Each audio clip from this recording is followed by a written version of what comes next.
ચાલો મિત્રો, વાનેચા ફેમિલી વ્લોગમાં આપનું હાર્દિક સ્વાગત છે। આજે આપણે સરસ મજાની રેસીપી બનાવવાની છે મિત્રો। હાલ શિયાળાની ઋતુ ચાલી રહી છે, તો ગરમી આપે તેવો સરસ મજાનો આજે આપણે રેસીપીનો વિડીયો બનાવવાનો છે, જે તમે પૂરેપૂરો જોઈજો। તો ચાલો મિત્રો, આજે આપણે કડવા મેથીના લાડુ બનાવવાના છે। તમે પૂરેપૂરી રેસીપી જોઈજો, તમને પૂરેપૂરું મટીરિયલ પણ બતાવી દઉં। 250 ગ્રામ આપણે ગુંદરને તળીને રાખેલો છે, તેમજ 250 ગ્રામ બદામને દળેલી છે, ક્રશ કરેલી છે, તેમજ 250 ગ્રામ કાજુ છે, જે આપણે ક્રશ કરીને રાખેલા છે મિત્રો।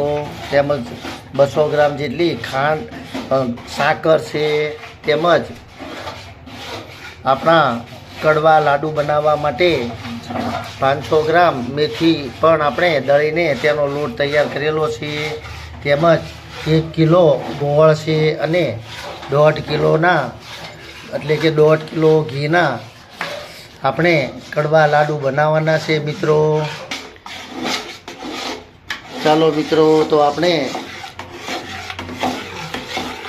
અડદનો લોટ 1.5 કિલો લીધેલો છે, જે 1.5 કિલો ઘીની અંદર આપણે તેને સરસ રીતે પહેલાં આ રીતે શેકી લેવાનો છે।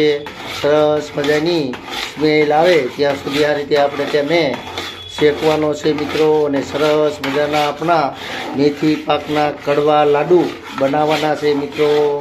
તમે પૂરેપૂરી રેસીપી જોજો। ચાલો મિત્રો, સરસ રીતે આપણો દેશી ઘીની અંદર અડદનો લોટ શેકાઈ ગયો છે। હવે તેની અંદર થોડો એટલે કે 500 ગ્રામ મેથીનો લોટ પણ ઉમેરી દઈએ અને સરસ રીતે મિક્સ કરી લઈએ।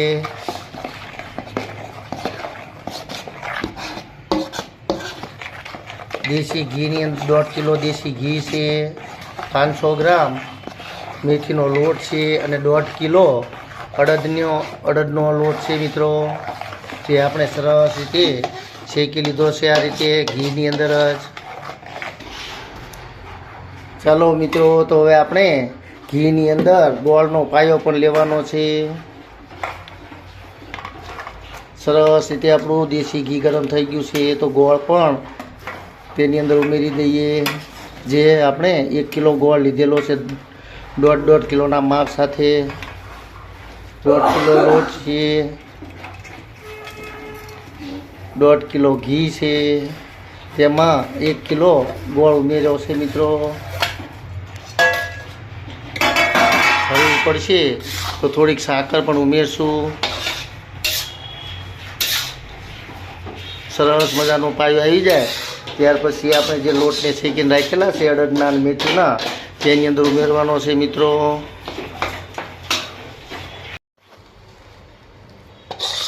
ચાલો મિત્રો, સરસ મજાનો આપણો પાયો ગોળનો આવી ગયો છે। તો હવે આપણે જે લોટ શેકીને રાખેલા છે તેની અંદર એને પણ ઉમેરી દઈએ મિત્રો।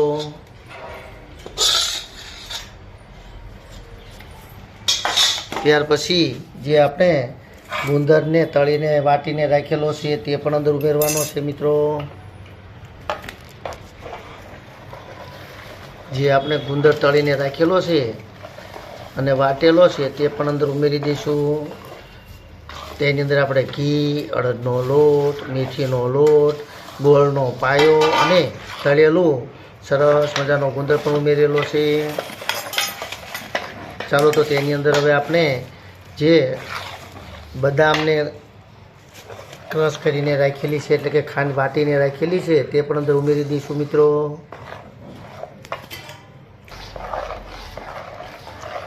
સરસ રીતે બદામ આપણે ખાંડીને રાખેલી છે, વાટીને રાખેલી છે તે અંદર ઉમેરી દઈશું, જે 250 થી 300 ગ્રામ જેટલી છે મિત્રો। તેમજ કાજુ પણ આપણે દળીને જે રાખેલા છે 300 ગ્રામ તે પણ અંદર ઉમેરવાના છે મિત્રો।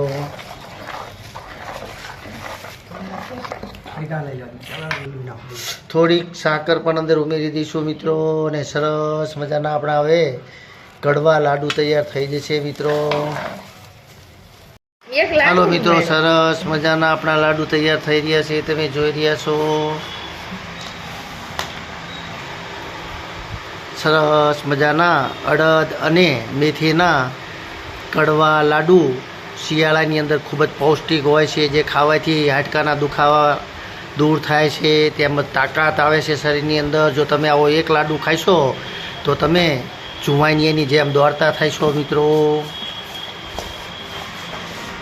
શરીરના દુખાવા પણ દૂર થઈ જતા હોય છે આવા કડવા લાડુથી.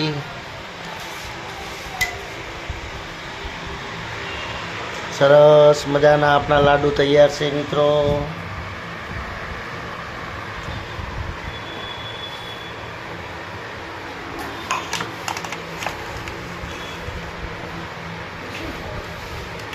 તમે જોઈ રહ્યા છો સરસ મજાના આપણા મેથીના કડવા લાડુ તૈયાર થઈ ગયા છે મિત્રો. તો ચાલો મિત્રો, તમને કેવી લાગી આપણી આ રેસીપી? તમે પણ આવા શિયાળાની અંદર બનાવીને ખાજો અને ચોક્કસથી લાઈક, શેર અને સબસ્ક્રાઈબ કરજો મિત્રો. તમે પણ આવા લાડુ બનાવજો, જે શરીર માટે ખૂબ જ પૌષ્ટિક છે મિત્રો. જય યોગેશ્વર ભગવાન, જય માતાજી.